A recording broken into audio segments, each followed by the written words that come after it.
It is time to bring in Tim Luke and Greg Schraub, the appraisal guys, the flick and frack of Nick and Knack with Appraise This. You can find them on the web at, of course, their own website, tqag.com. And also you can find them on our on-demand page, robinhoodradio.com. Click on on-demand, click on Appraise This. Let's give a big shout-out now to sunny Florida. Good morning, guys. Good. Hey, good morning. Well, I want you to know you're missing 32-degree temperatures up here in the morning. Oh, early winter. It's going to get warmer the rest of the week, but still, yeah, it was a cold spell that came in earlier, and most people that I know of started their wood stoves and also their furnaces simply because you can't have a couple of mornings of 32-degree weather and your house just gets down around 50 or 55, and that's not a great way to shower. Yeah. Wow. That's cool. That's chilly. It's living in the great Northeast. Yeah. So what's new in the world we're of you getting guys? our cold front. That's right. Yeah, we were down to 80 yesterday. I know. Time to bring out the winter clothes. So it was one of those, the weekend. It was that time of the year or the month, basically, that it was time for a haircut, and so Greg, graciously, he's been cutting my hair for a very long time. But I'm bringing this up. I am going to bring this full round, bring it around. Is that there was a lock of President Lincoln's hair that just sold at auction. It sold September 18th, last week, for $81,250. And what made this unique, it's a 2-inch long lock of hair that was removed during the assassinated president's postmortem examination and presented to Dr. Lyman Beecher Todd, a cousin of Mary Todd Lincoln. And the hair was mounted on an official war document manuscript telegram sent to Dr. Todd by George Kinnear, his assistant in the post office at Lexington, Kentucky, and it was received in Washington at 11 p.m.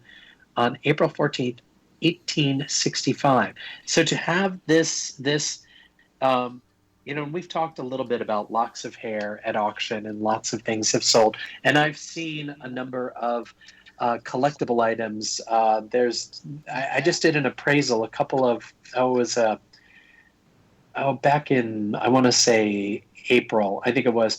That was rock and roll memorabilia, and they had a lot. There was pieces of Elvis's hair, and they had all this documentation that came from the barber, and the barber cut Elvis's hair and then had counted the strands of hair, and there were 500 strands, and that this was one of the 500 strands, and they guaranteed that this. I was like, oh, good Lord, reading something like that, as opposed to when I saw this with the Lincoln, with all of this provenance that goes along with it.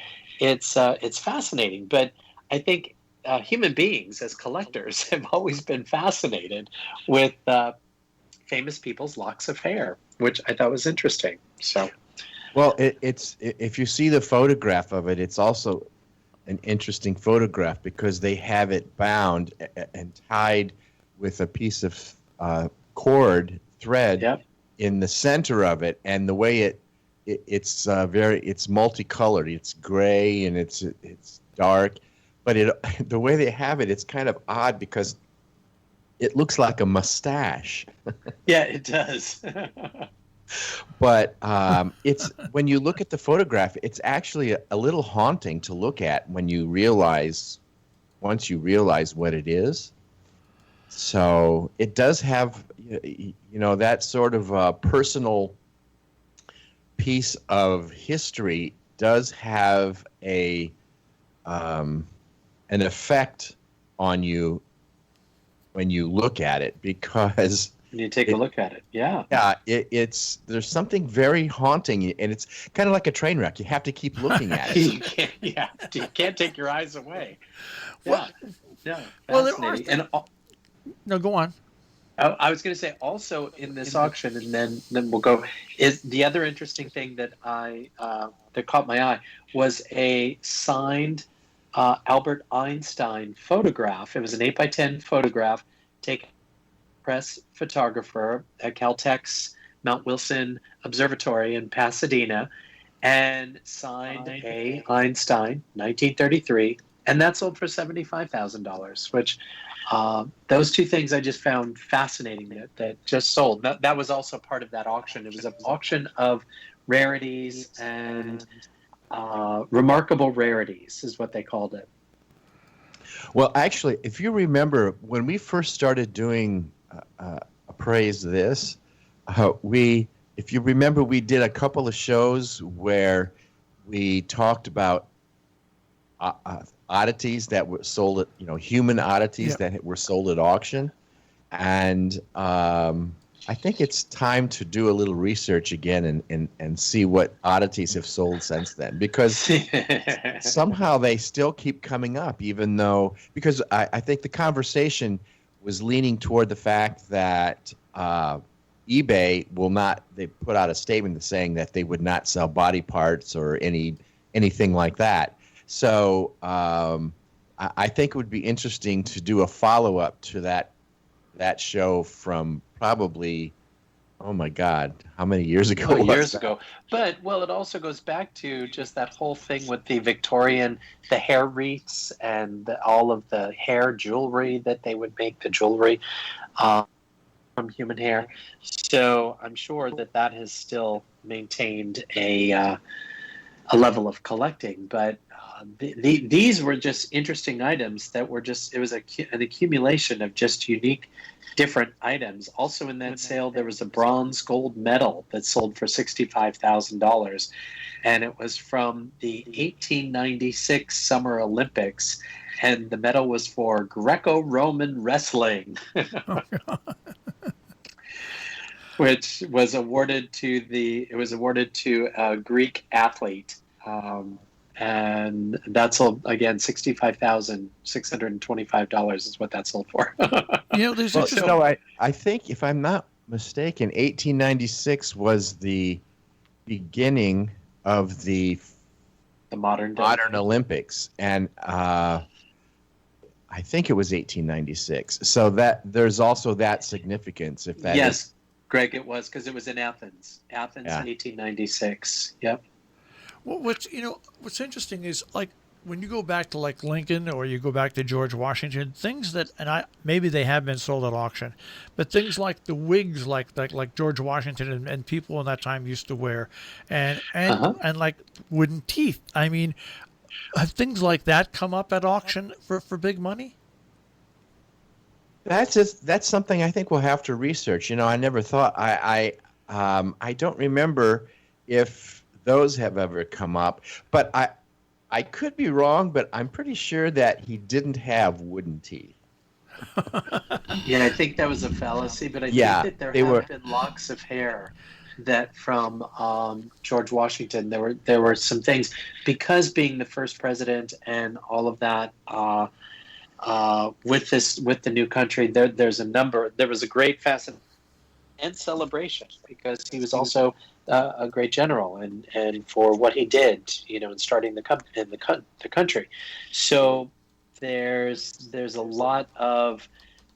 also a lot of great stories surrounding like the wooden teeth, which I think that is just an apocryphal story. Well, what about pieces of that cherry tree? Oh, well, there was one of the items that we sold in the estate of, we're going to go from George Washington to a drag queen, from Divine. There was a very famous drag entertainer called Divine, and his mother lived down here, and we were charged with selling items from his estate.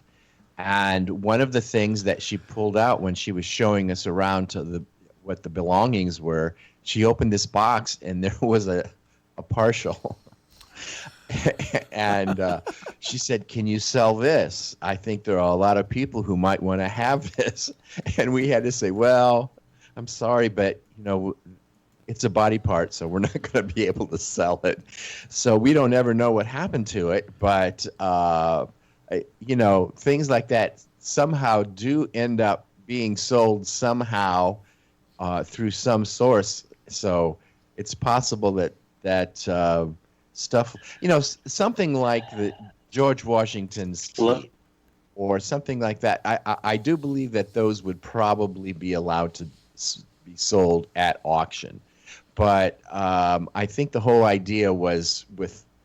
That'll be your project, Greg. That'll to look that up for next week. Yeah. And next week we will be coming to you from vacation. We're going to the Keys and we're taking the dogs. So it's just the two of us. We've rented a house and we're just a little getaway because we haven't been able to really just get away. And just supposedly there's downtime. Wi-Fi, so hopefully we'll be able to speak to you from with a pina colada in our hands. Yeah. So, but we don't. We're very excited because it will just be isolated, just the two of us and the dogs, and fresh seafood every night for dinner. So kayaking during the day. Well, if for some reason you guys are having a good time and you don't want to be disturbed, just let me know, and we won't disturb you on your vacation. No. What are you talking about? This is part of our life. Yeah, but love this show. Yeah, I'm just saying if that comes up, we will understand that yes, you need a week of peace. Well, you'll know for sure if you call us and we don't connect. Well, no. Well, we'll give you a heads up. We'll give you a heads up. All right. Well, so now when do you leave?